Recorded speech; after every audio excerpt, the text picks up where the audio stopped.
This year, I created a website to facilitate the sharing of scripted online medical simulation scenarios, together with a forum for discussion of simulation-based medical education.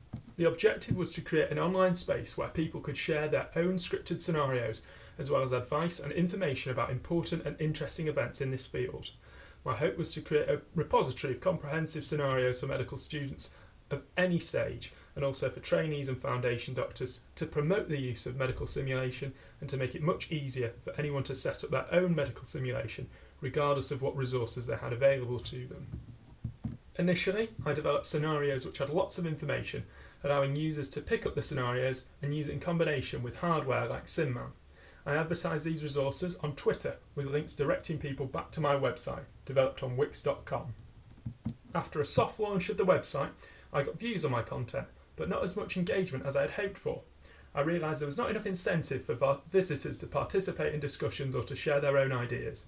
In addition, scenarios which contain lots of information seem to be attracting less attention.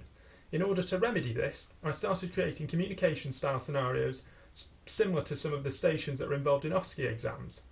These scenarios were specific for low-fidelity simulations that require no additional resources or simulation technologies. After this, I saw an immediate increase in the volume of my traffic.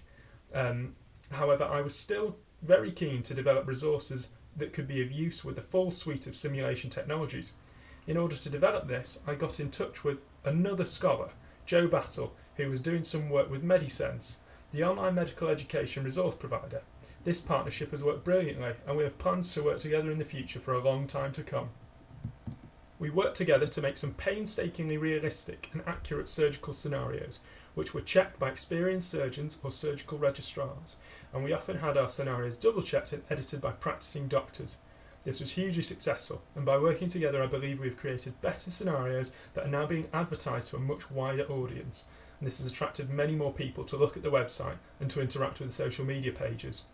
I then got in contact with the simulation teaching fellow who first piqued my interest in simulation.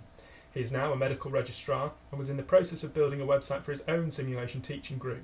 It was this group that inspired me and my peers to create our own sister organisation, and after considering our methods and objectives, we decided to pull our resources and websites together on the Google Pages website building platform. This has expanded the remit of the content we can provide and has allowed me to redesign the website, giving more thought to what motivates engagement. As a result, we will now have certificates for people who share their scenarios, and we will provide other services such as information about the various simulation sites running in the North East, which we hope will increase engagement and interest in our website. Thank you very much for listening.